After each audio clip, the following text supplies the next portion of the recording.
بسم اللہ الرحمن الرحیم۔ ماہ رجب کے ایام ہیں، ان بابرکت ایام میں جناب امیر المؤمنین کی ولادت باسعادت کے حوالے سے مبارکباد پیش کرتے ہوئے چند لحظات کے لیے جناب امیر المؤمنین کی عظمت کے چند جملے عرض کرنا چاہتے ہیں۔ جب جناب امیر علیہ السلام کی فضیلت اور عظمت کی بات آتی ہے تو سر فہرست جو چیز سبب بنتی ہے وہ ہے علم جناب امیر المؤمنین، اور جناب امیر علیہ السلام نے اس کو اللہ کا ایک کرم اور فضل قرار دیا ہے، اور پھر دعویٰ کیا ہے سلونی سلونی قبل ان تفقدونی۔ اور دوسری تعریف اور دوسری فضیلت جو جناب امیر علیہ السلام کی عظمت کا باعث ہے وہ جناب امیر علیہ السلام کی شجاعت ہے، اور اس پر بھی جناب امیر علیہ السلام نے یہ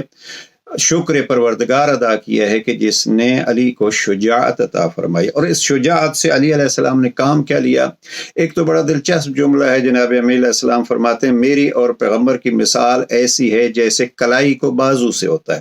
یعنی جناب امیر علیہ السلام خود کو کلائی کہتے ہیں اور پیغمبر اکرم کو بازو کہتے ہیں۔ کلائی کی اصل طاقت تو بازو ہوتی ہے،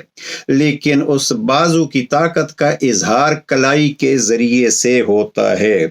وَالذِّرَاعِ من العضد، یہ خط نمبر 45 کے الفاظ ہیں۔ تو یہ ایک خوبصورت تعریف ہے جو خود جناب امیر علیہ السلام نے بیان کیا ہے کہ میری مثال ایسی ہے جیسے جناب پیغمبر اکرم بازو ہیں اور میں ان کی کلائی ہوں۔ اب اس حوالے سے جناب امیر علیہ السلام نے خطبہ نمبر 195 میں شجاعت کو اپنی فضیلت کے طور پر اور اللہ کی عطا کے طور پر قرار دیا ہے،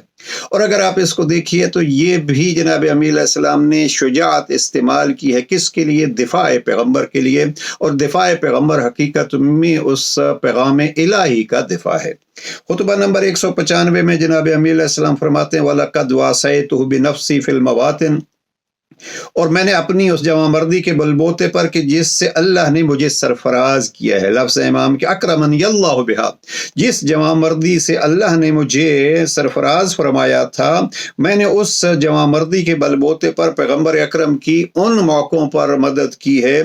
جن موقعوں سے بہادر جی چرا کر بھاگ کھڑے ہوتے تھے اور قدم آگے بڑھنے کے بجائے پیچھے ہٹ جاتے تھے۔ اب یہ ہے شجاعت جناب امیر المؤمنین۔ اور پھر ایک جگہ پہ اس شجاعت کو جناب امیر علیہ السلام اپنا فریضہ قرار دیتے ہیں، میں نے اس وقت اپنے فرائض انجام دیے جبکہ اور سب اس راہ میں قدم بڑھانے کی جرأت نہ کرتے تھے، اور اس وقت سر اٹھا کر سامنے آیا جبکہ دوسرے گوشوں میں چھپے ہوئے تھے،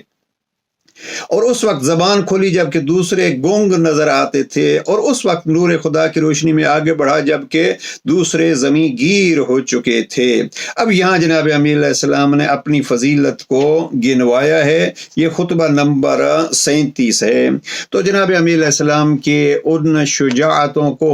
جو جناب امیر علیہ السلام نے بدر اور احد میں، خیبر و خندق میں اور حنین میں دکھائے ہیں وہ اپنی جگہ پہ، جن کا تمغہ لا سیف الا ذوالفقار کی صورت میں آپ کو ملا ہے، لیکن جناب امیر علیہ السلام کی یہ فضیلت اس کو مد نظر رکھتے ہوئے اور اگر اس کو علم کے ساتھ ملا دیا جائے تو پھر یہ واضح ہوتا ہے کہ علی کا یہ مقام علی کے علم اور علی کی شجاعت کی وجہ سے ہے، اور ان دونوں چیزوں کو جناب امیر المؤمنین نے اگر استعمال کیا ہے تو وہ دین کے بتانے کے لیے اور دین کے بچانے کے لیے، اور پھر اپنی اولاد کی بھی تربیت ایسے کی کہ وہ بھی علم و شجاعت کا اظہار کر کے دین کو بتاتے بھی رہے اور دین کو بچاتے بھی رہے۔ پروردگار ہمیں عظمت جناب امیر علیہ السلام کو جاننے اور ان فضائل اور اس ذکر کو عام کرنے کی ہمت و توفیق عطا فرمائے۔ والسلام علیکم ورحمۃ اللہ۔